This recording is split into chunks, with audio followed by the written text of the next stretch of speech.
Hello, I'm Robert, and this time I'm going to be talking about this article that says collapse of civilization is the most likely outcome, top climate scientists. Now, when you hear something like that, top climate scientists, instead of, say, the scientists of the IPCC or the IPBES or someone who's got an actual reason for them to be a top climate scientist given, then you could be pretty sure it was just put in because they can't think of anything better to say about them than that they're a top climate scientist. And they are climate.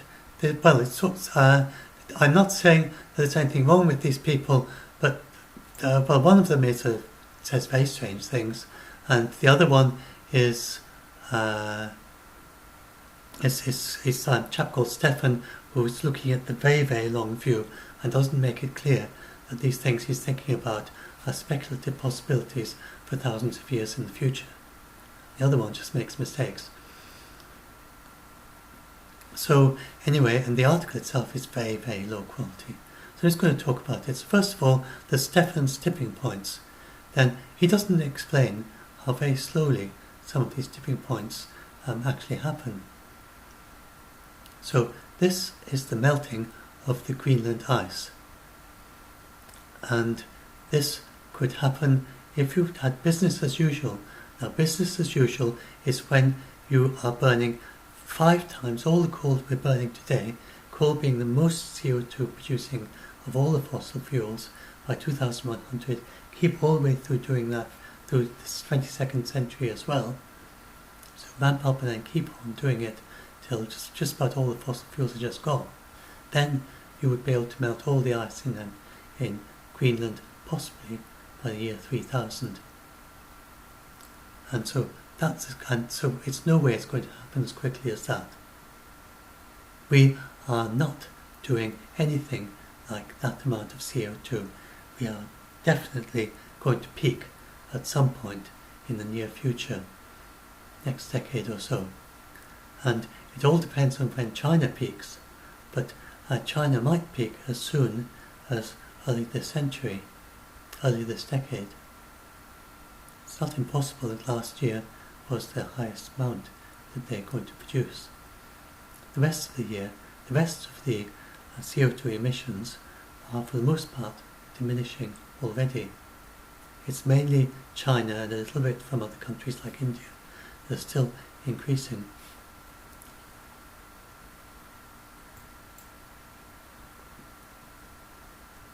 So his climate points then, so what he's talking about then is about whether the Earth is going to be headed for somewhere very warm, over maybe 6 degrees warmer, over the next 5,000, 10,000, maybe even more, 20,000 years. And over those timescales, and first of all, then there are things that we can do. There are ideas that would work already. These are some of the things we could already do. Synthetic limestone, which theoretically can be scaled to 25 gigatons of carbon dioxide a year, could be paid for by the construction industry, buying product they would buy anyway. It's sequestered long term. Then there's ocean iron fertilization. Again, now this is a case of using it carefully, so that you fertilize areas where you need it to be fertilized. Iron. So people talk about iron as being of this geoengineering, but you could use ocean iron fertilization to revitalize marine ecosystems and to provide food and livelihoods for struggling coastal communities. If you use it like that, then it may be a responsible way of doing it. All of this needs research, and it's still at an early stage, but it's possible that these 3 interventions could actually work and also be beneficial. Another example is marine permaculture, as well as restoring primary production of oceans. And that can be paid for by sales of kelp and of other marine marine products, and also because this, restoring the primary productivity, you've also got commercial fishing licenses, and that could all pay for what you're doing to improve the oceans, which at the same time, so what happens there, this is unique. This particular approach is taking the carbon dioxide out of the sea by growing lots of new things in it. So you have giant kelp, and giant kelp grows in the ocean gyres, in the big ocean gyres where the source of the plastic accumulates. So maybe this can be combined with cleaning up the plastic. They don't talk about that. But those big ocean gyres, huge areas, then they can be covered with giant kelp seaweed farms. We're talking about a project here that is within our reach if we put the same amount of funding into it that we're putting into, say, the vaccination programs for COVID-19. A similar level of funding could get giant kelp off the ground and could lead to taking as much carbon dioxide out of the atmosphere by 2100, so we're back to pre-industrial, if the papers are correct. Similar level to what we're doing to deal with COVID-19. If you take the vaccination funding, if you take the therapeutics funding, then that I think would be more than would be needed for this project. And certainly if you look at some of the things to prop up our economy as well. So you're talking about something that would pay for itself, and eventually, and the startup costs are things that we could do if we had a really big moonshot type program, such as for the Apollo moonshot and such as for all the work we're doing for COVID-19, which is on a similar scale to the Apollo moonshot.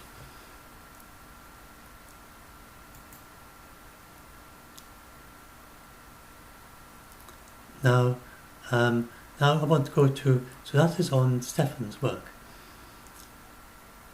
And so my point here is not necessarily that we do that this century, but Stefan is talking about carbon dioxide increases that warm up the planet for 5,000, 10,000 years on those sorts of timescales. Given we can already see how to do it this century, then we can definitely do it over thousands of years. I don't think there's any question about that. Indeed, looking at how technology has moved, even from now to the start of this century, or from the 1960s when I was a child, then by the late 21st century, who knows what we will be able to do by way of taking carbon dioxide out of the atmosphere. I tend to think that it's most important to make sure that we are getting our planet in a good shape for 2050. Beyond then, it's almost impossible to imagine what we will be able to do. 30 years, so much changes. If we can get to 2050 in a way that is preserving the ecosystems, preserving we haven't heated up too much by then, there's almost no knowing what we will be able to do by 2050. And then the other thing is, if you're talking about warming by an extra 6 degrees C in 5,000 years, say, or 10,000 years, then who is to say that a 6 degrees C warmer world is in fact one that is less what we want? So I'll talk to that in a little bit and get to its trajectories in Anthropocene. Let's go down to that now, straight away, and I'll come up to that. So this same chap, Stefan, then he produces in his another paper that he did, the trajectories of the Earth in the Anthropocene. Then he has this graph here, which is the same stuff, same idea. He is he just doesn't talk about the timescales. So what he says is consistent with what the IPCC says, but it is going very, very speculatively over thousands of years beyond 2100, and it's very controversial on those timescales what the effects of all these different tipping points working together will have on our very long-term climate. They don't really know. But suppose it did get warmer, he talks about the planetary threshold, so he's saying we should aim for a stabilised Earth where we keep it around our current CO2 levels. He says that we are in a good place compared with the ice ages, so he doesn't explain very clearly here. And it is quite a strange map here, so it's just sort of very conceptual. It's not easy to make much of this. What does the amount of the dip mean? But I think he means that when it's dipped, it's very stabilised, unstable, and it's changing, so the temperatures change very quickly within centuries. So maybe he means it's going to stabilise, change, very variable down there as well. But and then he's saying we're in this time, so in real time it's very stable, and during the ice ages the climate changed quite a lot because you had all those huge ice sheets spreading out, and then a little bit of insulation, a bit of change in the sun, in the amount of light coming from the heat coming from the sun, change in the ocean currents and how they move and how strong they are, and you get big ice sheets melting. It's a big change in the temperature locally, so it was fluctuating. Sometimes it would change by 10 degrees centigrade in even in a few decades during the ice ages, or especially coming out of them. So we are in a very stable version of the world, and it's quite a reasonable point of view to say that over long time scales it would be good to keep it at about the current CO2 levels, neither too warm nor too cold, because if you go too cold it's unstable. He thinks if it's too warm it'll also be unstable. I don't know how certain that is. But I think he's very controversial, this paper. But going a little bit warmer and also reasonably stable, you also like very high temperatures, 6, 10, 7 degrees, 10 degrees, you're going way, way up high. And how then does that have an effect on the stability of our climate? But he's not talking about a running away. But we don't think, even it's a tipping point in that sense, over a very long time scale. Anyway, so my main point is, maybe we actually want the world to be a little bit warmer than it is now. Because think about it, then don't worry, there's no COVID-19 in my house, so I'm careful about not touching my face when I've been out for a walk. But yes, so it's just me in this house, and I know that I didn't bring any in. So anyway,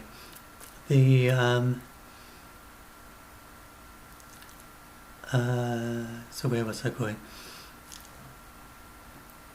So the climate is, it could be that a warmer world is actually quite good. So at the moment, if you would open up large areas of the higher latitudes to more agriculture, we are already developing varieties of rice that work better at higher temperatures. And we could continue with that process, and we may have varieties of rice and everything else that work at very high temperatures. And then if having some regions of paddy fields in China is a little bit too hot for a few days in hot waves, heat waves, people work out of doors. But on the other side, we've got large areas opening up in northern, in higher latitudes. And who's to say that that's not a better world for humans once the population has moved around a little bit? So over thousands of years, on this time scale, and we have this decision for future generations. I don't think we need to worry about what's going to happen certainly over thousands of years in the future. So that's that bit. So now, this is the other chap. I don't know how to pronounce it, Schellenhuber or something. Anyway, he said he made a very basic mistake. Either he did or he was misreported. But a very common mistake. Many journalists make this mistake. They claim, and some professors do as well, and then if someone says this, you know that they never read the 2018 report properly. They never even read the summary for policymakers all the way through. They may have just roughly looked, so they may have done a brief scan through and read a few paragraphs here and there, but they haven't read it properly. So we get many people saying these things. They claim that the 2018 report says that we have to do carbon sequestration and take carbon dioxide out of the atmosphere. And then others, they've just been told, they believe because they've been told by the journalists, they read the journalists rather than the original report. And so this is the diagram for the P1 path, and it's a little bit cryptic. A for Lu, what does that mean? That means agriculture, forestry, and other land use. So the P1 path, and this is the path when you talk about saying that various countries are following the Paris Agreement, and when they say that they've committed to 1.5 degrees C, like the EU is committed to 1.5 degrees C, the UK is, California is, very recently South Korea is. Quite a big development, because they moved a very long way from 4C compatible right down to 1.5 degrees C compatible with a single election. And President Moon, who was widely praised for his handling of the COVID-19 crisis in South Korea, he came back with very strong re-election, and he examined carefully, and he came to the decision that South Korea can be 1.5 degrees C compatible. So they're headed on that, sailing on that same tack as well. More and more countries are deciding they can do it. When these countries decide that they can be 1.5 degrees C compatible, what they mean is the P1 path. It doesn't involve any carbon sequestration. Now, in practice, there are certain industries that produce very concentrated carbon dioxide, the steel industry and the concrete industry, where they may well do some sequestration, and that is already going on. There's a big steel plant in Abu Dhabi. So, technically speaking, there should be a tiny, tiny amount of yellow for the carbon sequestration there, but it's so tiny you can't see it, for the steel works and the carbon and the cement works. And because they are difficult to make carbon neutral in any other way, and they present, the steelworks are being used to pump carbon dioxide into oil fields for enhanced oil recovery. And that you might think, oh, they're just doing fossil fuels, but we need oil. All the way through to 2050, we do need oil. We should not try and stop the oil industry altogether until we have completely got rid of the cars and the power stations and everything that needs oil. And even then we need a little bit for things like plastics, and which we can learn to use more responsibly, and certain components that need to be made of hardened plastics and so on. Insulation, and lots of ways in which plastic is useful and good. So we do need to continue to get fossil fuel, and it's better to enhance recovery about existing fossil fuel oil fields rather than to keep drilling new ones. So the steelworks are using enhanced oil recovery. They're pumping carbon dioxide in, they get an income from it because they get more oil coming out, and then that enables them to pay for all the infrastructure. And then once the oil is all recovered, they can keep pumping carbon dioxide in and all the infrastructure is in place. So this is going on with steelworks, starting in Abu Dhabi, and others will be doing it, cement works, some fossil fuel plants are doing stuff like that. So, but apart from a small amount of that, is nearly all land use change, which offsets some of, so even there's a certain amount of emissions continue, a few percent, So that would be like maybe aviation, although it is possible we may be able to go to fully electric aviation. The battery technology is not far off getting to the point where it requires certain breakthroughs in, for instance, air, using, what's the name, air and something else. Will come to me. Anyway, there are certain kinds of batteries that are almost able, that we might be able to make in the next decade or two, so that we're talking about 2050 there, we may well have batteries that can store power in as dense a form as fossil fuel does, or almost as dense.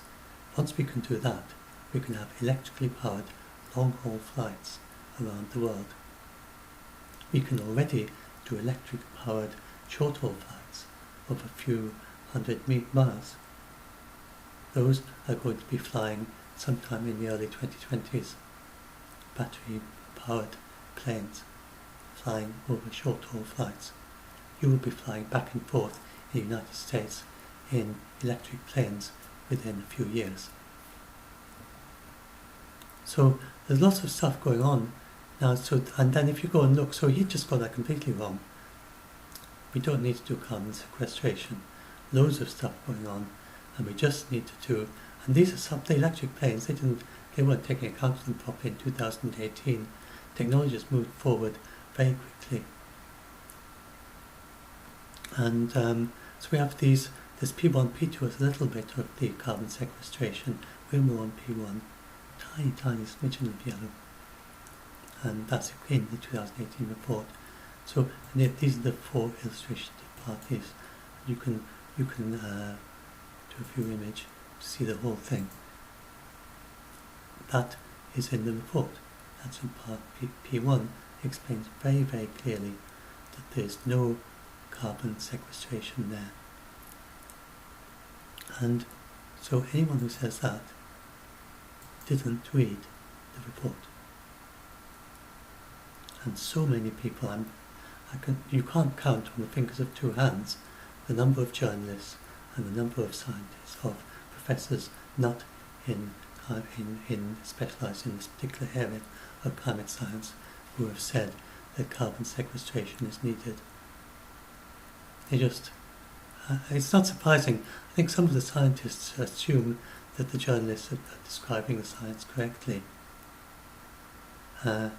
You think that if you see an account in the New York Times or the BBC or the National Geographic that is correct, and you don't stop to think, should I go and read the actual IPCC report itself?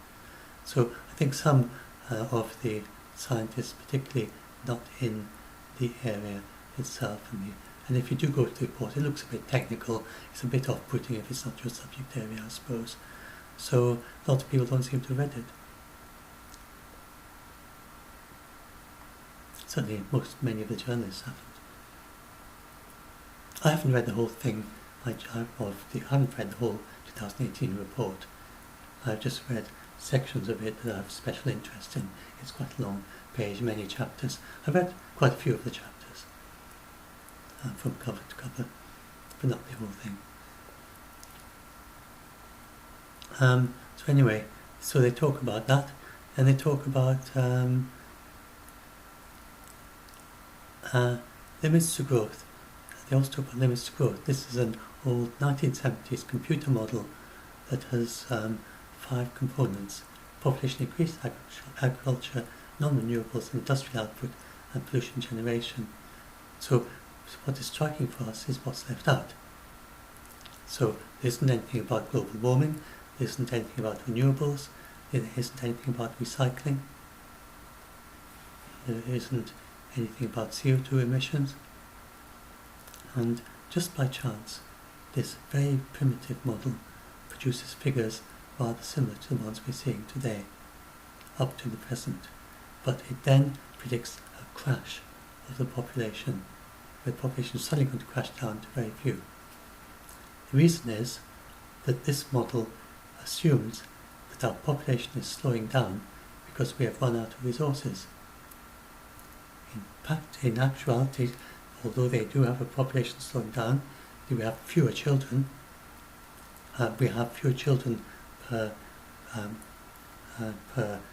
adult, and we're more or less reach peak child.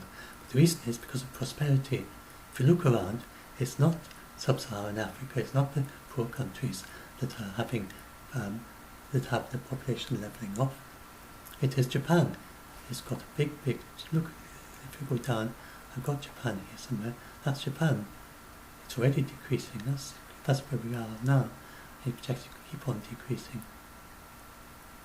Especially those from age 0 to 14. Look how 0 to 14 have plummeted since 2000.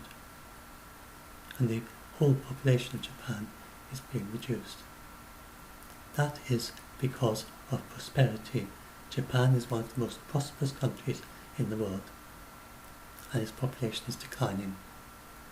Europe is declining. It only stays steady because of immigrants coming in. And immigrants, no matter where they come from, so it's not any kind of racial or ethnic or religious thing, wherever they come from, once they come into the European Union, they have fewer children than they had originally, and they go down to very close to the normal for Europe. So its prosperity is the thing, and around the world, if you go and look, the various countries of all religions, all ethnicity, all political systems, once they get more prosperous, then their birth rate goes down. So we don't need to control. And this is the UN population. See how Asia is going down, that's including Japan. And if you can look very closely in Europe, it's just very steady. North America is increasing a little bit. Oceania. So, but mainly it's Africa where they're predicting it to increase. Increasing from 1 billion to 4 billion. So if the lucky thing is that Africa is a country that has lots and lots of resources that they're underusing because the Green Revolution passed them by, especially for agriculture. Quite a lot of the African agriculture is 1/10 of the productivity of the same kind of agriculture in China or the US. You can't just translate it over because there's different conditions. So now, if you have improved social economic pathways, then you get a completely different projection. See, that's an increasing one, that's decreasing, that's decreasing quite a lot. So we could well maximize sometime around 2050. So that is the key to population growth. Health, education, prosperity, especially health of young people and children, because then the parents don't feel they need to have lots of children anymore.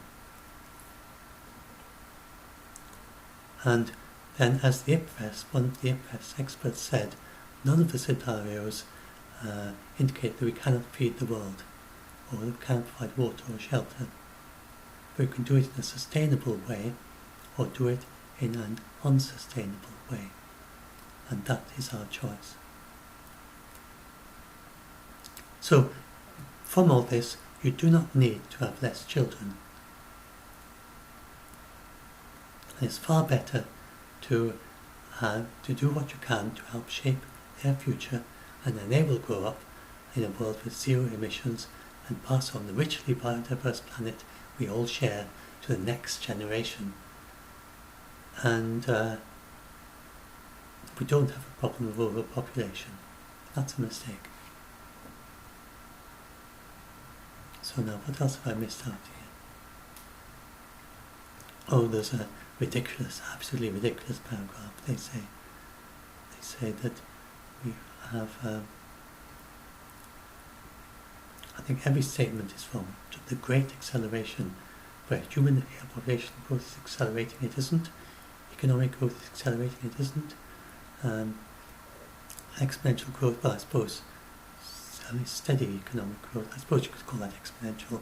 Economic growth is exponential, maybe, but not leading to accelerating use of resources, and not leading to exponential growth in greenhouse gas emissions, that is steadying out.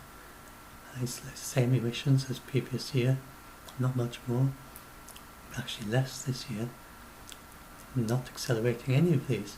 Isn't exponential growth any of these as far as I know, except in a kind of rather academic way with economic growth. And sustained growth in a finite family is possible. For instance, if you make a saltwater greenhouse in a desert, then you're using just salt water and the sand of the desert and the atmosphere to grow tomatoes and make nice rich soil and bring fresh water into the desert. And all you've got is some glass and metal and really rather minimal infrastructure to do all that. So that's an example of just generating growth. That's economic growth. If you grow lots of tomato plants in the desert, start selling it, you've got economic growth going on there. And you're doing that economic growth just out of sand, salty water and the atmosphere. So I think this is a rather nice minimal example of how you can get economic growth from almost nothing. And it's not, and recycling is economic growth, sustainability, protecting biodiversity, and more efficient light bulbs. And so as the UK continues with economic growth, we've got a reduction in the amount of power we use per person, because part of that economic growth has been more efficient light bulbs, more efficient appliances, more efficient fridges, more efficient washing machines and so on. So they're all using less electricity. And when you've got a more efficient washing machine, you don't go and buy two of them, you just use less electricity. When you've got a more efficient light bulb, then you don't suddenly light your house up with 10 times the amount of light. When you've got a more insulated house, then you don't heat it up to 40 degrees centigrade. So increasing efficiency then leads to reduced reduction in the amount of power you use. So we certainly don't have accelerating electricity use. It's the opposite. It's going down. And that is a pattern in other countries where they work on efficiency.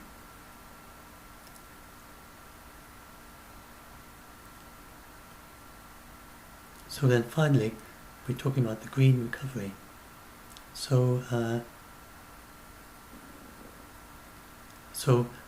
we are in the middle of a depth of the recession from COVID-19 due to these huge lockdowns and various other measures and the costs to our healthcare system and so on. But this is not permanent damage.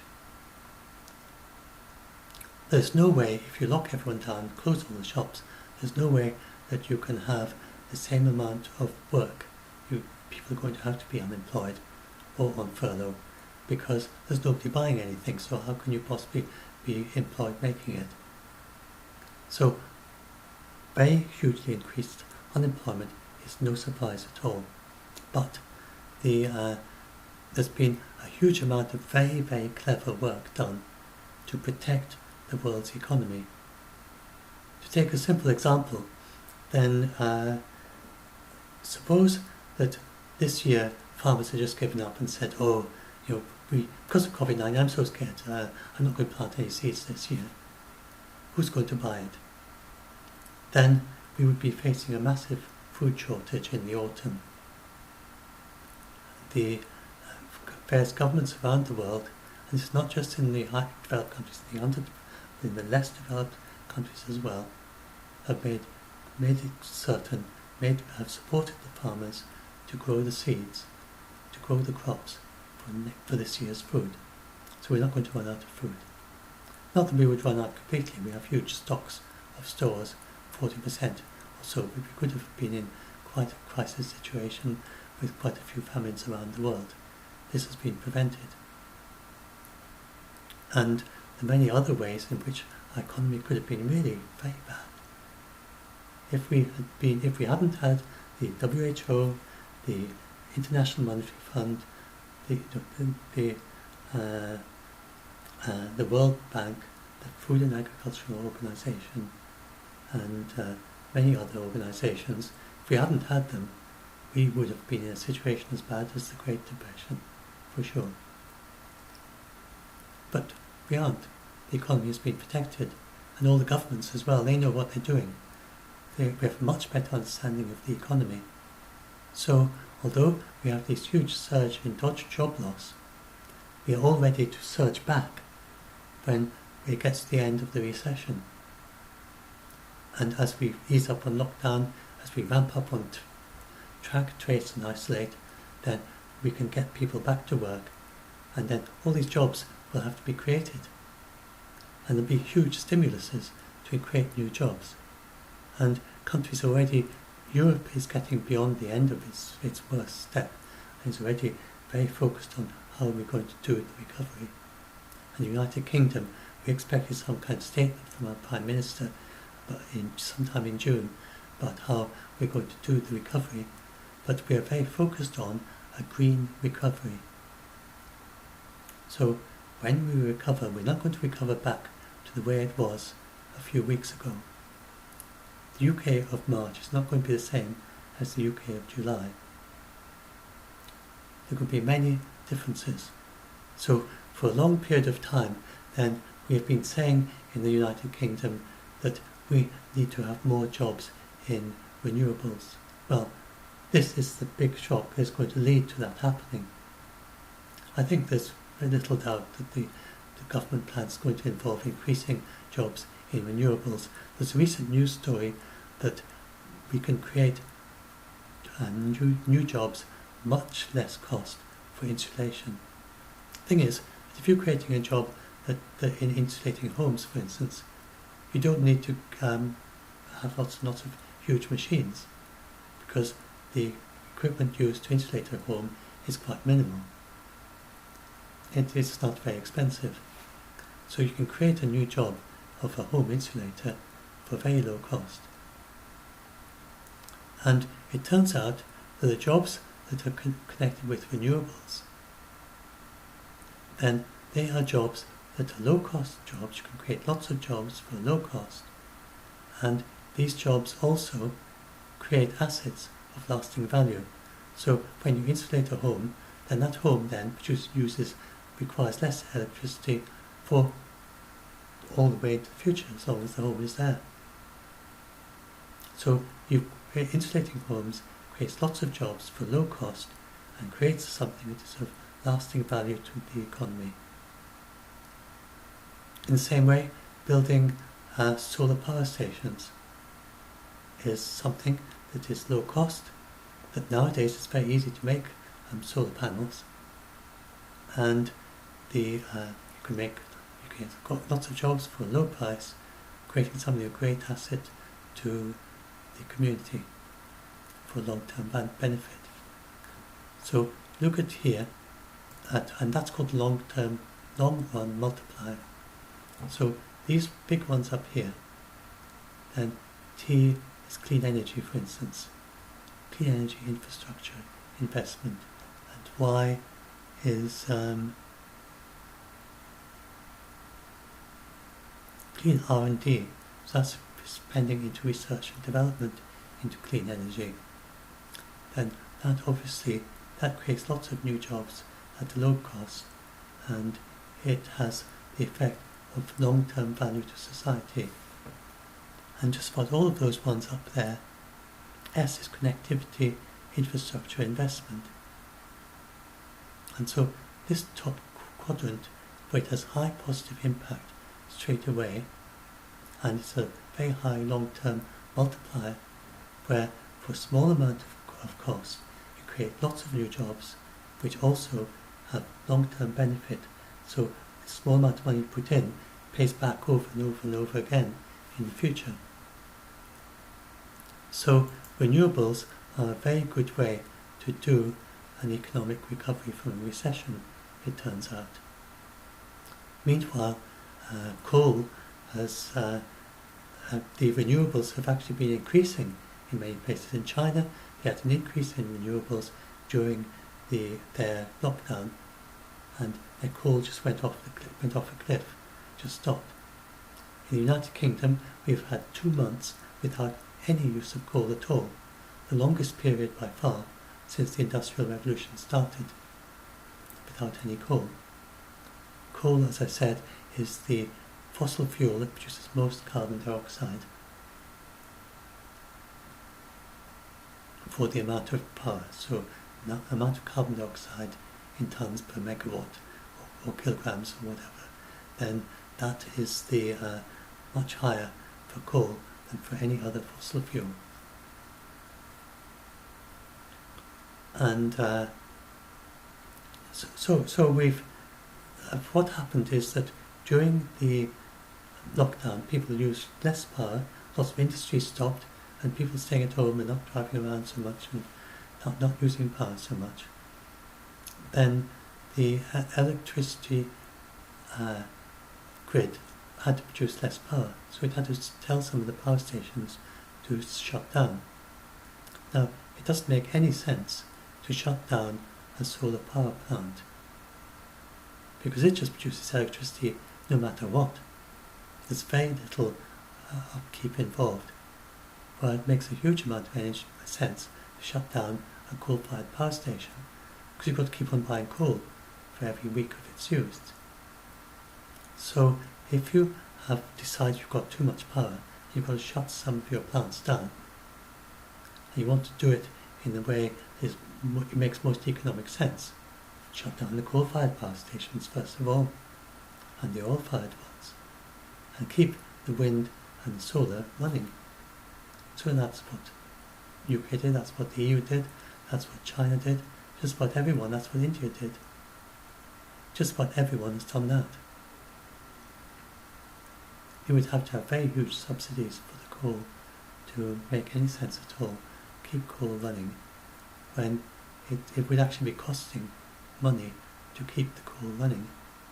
It wouldn't be earning, you'd basically have to, you were going to negative income territory for your coal-fired power station, where they would actually have to pay the grid in order to get rid of its electricity. So there's been a big transition. So then we've only got 4 power stations, coal-fired power stations in the UK, I think, and they're all going to close down in the next few years anyway. But this is rather speeded up a little bit, that some of them are just not being used. And so anyway, the UK is very well positioned to do a green recovery, and the EU is, and let's hope that China emphasises that as well. And I'm not sure how clear their plans are yet, but there's a lot of pressure on them, and we can show the example in the UK and the EU. And the UK especially, because the UK is hosting COP26 next year, which is when the countries are going to increase their pledges, and hopefully many of them are going to become 1.25 degrees centigrade, 1.5 degrees centigrade compatible. Already 120 plus have plans to do that.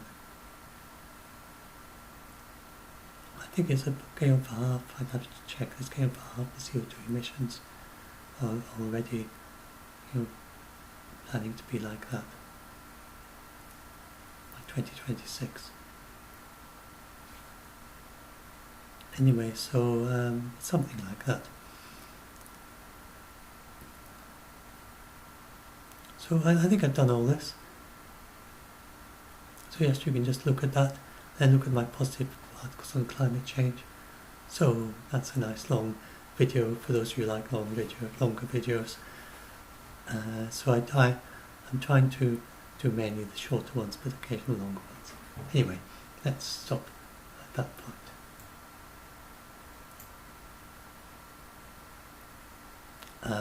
Just say, Doomsday Debunk group on Facebook is where if you need help with this sort of thing, and lots of quite expert people there, or well, people know quite a lot about their topic, and fact checkers.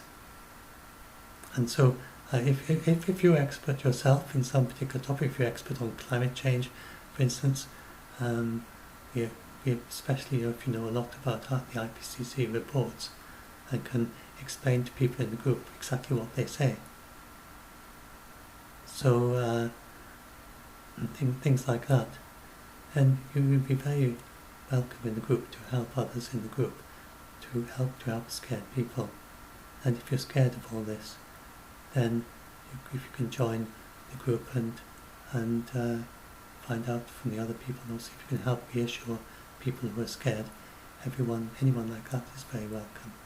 You don't need to know your facts and know your science and maths. You can also be someone who is very good at helping people who are frightened, towards them, help them calm down, help someone who is feeling suicidal. We sometimes have suicidal members, and you're very welcome anyone who wants to come and help in the group.